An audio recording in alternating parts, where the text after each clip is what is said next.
when one man was Come here, Sharky.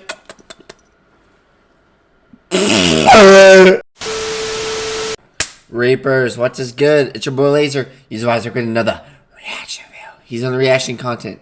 So I continue to laugh as we're in the top 10 deadliest shark attacks. Guys, there's so many fucking crazy ass things that occur nowadays in the ocean. Ugh. It usually be the whales that attack, not the sharks. But if you enjoy the reaction content, your reaction videos features some button. You subscribe and turn the notification bell icon. I'll stream every night on Twitch. Go check out streams, fucking amazing. Let's dive straight in this video. this list, in at number 10, we're talking about 17-year-old Brian Wilson. His attack is distinguished as the first recorded shark attack in the history of California. He was swimming about 40 feet off from the shore, and he was with a friend in Pacific Grove, California, when suddenly a shark grabbed onto him and started moving him side to side. He attempted to scream, but the shark just wouldn't let go. The shark completely dragged him out of the water before dragging him back into the ocean. Sharks are very cute, bro. They be very, dangerous. Look at this water, bro. This looks like little Mountain Dew. Oh my god, this is ocean water. It looks like Mountain Dew. A few moments later, Brian reappeared and continued to scream. Witnesses attempted to swim to help him, and when they brought him back to the shore, he already bled to death. Brian's right hamstring and buttocks had been completely severed, and his right leg had severe bite marks. Moving into number 9, we have Henry Borse. He was swimming off the coast of Australia with 2 other divers, and they were playing with seals. All of a sudden, a great white shark decided to join in on the fun, and the shark came up under Henry, and the shark grabbed onto his legs with its powerful jaw. He attempted to fight back, trying to gouge out the shark's eyes, and he reached deep inside the shark's throat to try to grab his legs out. However, his attempts were not— Look at those fangs. Oh my god. Look at this mean ass shark. Oh. I said fangs. Well, those are fangs, right? Doy. Look at that. Look at the tongue, bro. It looks so artificial. Look at the textures on it. Looks like a fucking carpet. Let me vacuum it out. Let me vacuum it. Not enough to stop the beast, because the shark ripped his legs off clean. The other divers were able to drag Henry, what was left of him, back into the boat, and they were able to get to the land, and medics arrived quickly. Henry survived the attack, and actually it was all caught on tape, and it was later used for his documentary called Savage Shadows. Up next, in at number— Alright. we have a French surfer whose arm completely ripped off. And this is after being attacked by several sharks. This happened on March 6, 2009. He was a 19-year-old French student who was surfing with some friends when he was viciously attacked by a group of hungry sharks. He desperately made his way back to the boat where his friends were screaming for him. But the group of sharks began biting his legs and eventually succeeded in ripping off his entire arm. He managed to make his way to the boat, but unfortunately moments later he died from the shark-inflicted wounds. Okay, so moving on to this list, into unlucky at this time, number 7, we have Lloyd Skinner. He was pulled underwater and dragged out to sea by a shark that was described by a witness as a dinosaur-sized gigantic white shark. This happened at Fish Hoek Beach in Cape Town. Is there any megalodon attacks? I mean, you know what's crazy? Motherfuckers think megalodon still exists. I'm not saying, well, I mean, like, to be fair, like, only like 20% of the ocean's explored, right? So megalodon definitely still does exist, but I don't know. Which is located in South Africa. The shark came towards him at about 25 miles an hour and engulfed his entire body in its mouth. Apparently Lloyd was standing chest deep, about 100 meters from the shore, and he was adjusting his goggles as the shark attacked. All that remained was his goggles and this big patch of just dark blood. Cape Town's Disaster Management Service has issued a warning hours before the incident because sharks have been spotted in the water. But the shark warning flag was not displayed on the beach at this time. If someone actually did their job right, this could have been avoided. Up next, in at number 6, these attacks will make you think twice about swimming in the Jersey Shore. 4 people were killed as a result of the shark attacks along the Jersey Shore during the deadly heat wave of 1916. The first victim was identified as 25-year-old Charles. He was attacked by a group of sharks that stripped the flesh from his thigh, caused him to bleed out, and inevitably bled out to his death. A couple of days later, Charles Broder was killed after a shark ripped into his abdomen and severed both of his legs. And finally, the last 2 attacks occurred 6 days later when one man was— Come here, Sharky.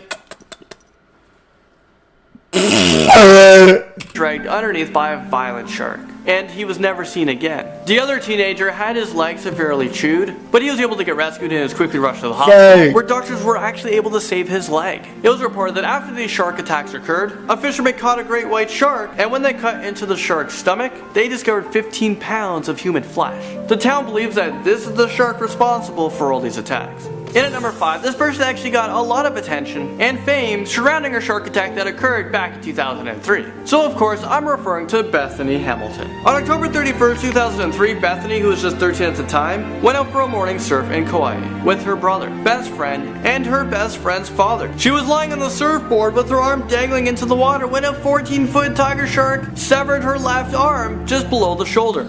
What was that movie? Is this like is this the fucking movie they made off this shit? There was like a movie on this shit. Right? Best friend's father, who was very resourceful because he was able to use the surfboard leash and create a tourniquet around the stump so she wouldn't lose as much blood. I would rather lose a fucking leg than arm, 100%. She was immediately you do way more with your arms and legs. Like, I still could drive. I won't be able to walk it. I mean, I could definitely walk still. I probably need like some robotic leg.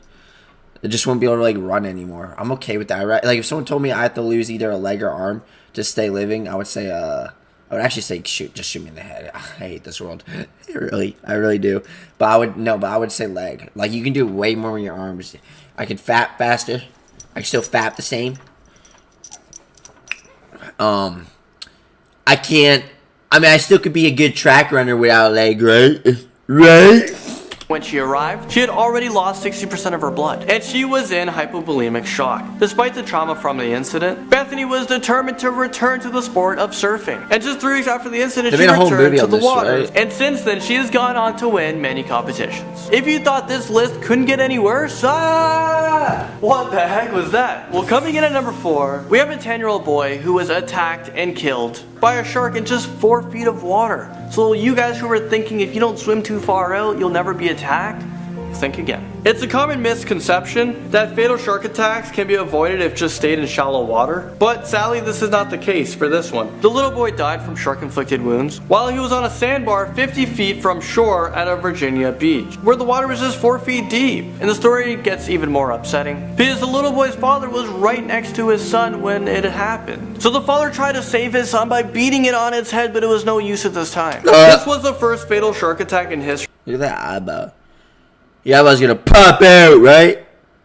Looks like you and Mr. Glenn from The Walking Dead have something in common. Of Virginia, and investigators believe the shark was a smaller species, like a sandbar or sand tiger shark. Shirley Ann Durden makes her appearance in at number 3. Back in 1985, she was diving in Australia, when all of a sudden she was at the mercy of a great white shark. The shark was 20 feet long, and the shark tore Shirley's body in half. This is in front of her husband and 4 children. I can't imagine what they went through seeing this right there. When rescuers came, all that remained was her headless torso just floating out there in the water. Within moments, the shark came back and just devoured what was left of her. Okay, so we're almost at the end of this list. Coming in at number 2, we're talking about this man right here, Rodney Fox. He was just 13 at the time when a great white shark grabbed him around Is that a scar?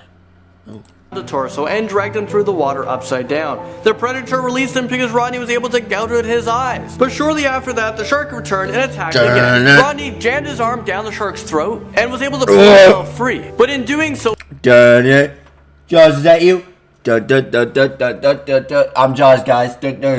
What are you gonna do? he ripped the flesh in his arm. However, the shark wasn't finished and he came back for more. This time he dragged Rodney across the ocean floor. After nearly drowning, Rodney was released and he was pulled back onto the boat. His ribcage and upper stomach was exposed to the rescuers and had to leave his wetsuit on to prevent his organs from spilling out. Miraculously, Rodney survived. He had a 4-hour-long surgery to go along with 360 stitches. Okay, so finally, we've all made it into the number 1 spot for the most deadliest shark attacks of all time. And this one's being referred to as the USS Indianapolis attacks. More than 900 men were thrown to the mercy of the sharks in the Pacific Ocean when their American warship was split into 2 by Japanese torpedoes in July of 1945. When rescuers arrived 4 days later, they found 579 men dead. They were just chewed to pieces and there were sharks circling. One of the 316 survivors, Woody James, well, he said, "The sharks were around us, hundreds of them. Everything would be quiet. And then you would just hear someone screaming when they got attacked." He knew that a shark got him and they're left for dead. I don't know what I would do in that situation. I would just be like, oh my god, please not me, please not me. Well, there you guys have it. That's the top 10. Well, guys, this was this video. I hope you enjoyed it. Which one of those deadly shark attacks was the most interesting to you? Dun. Maybe you enjoy the scary content. You are scary if you're to do. I'll see you next one. Peace. Extra large money.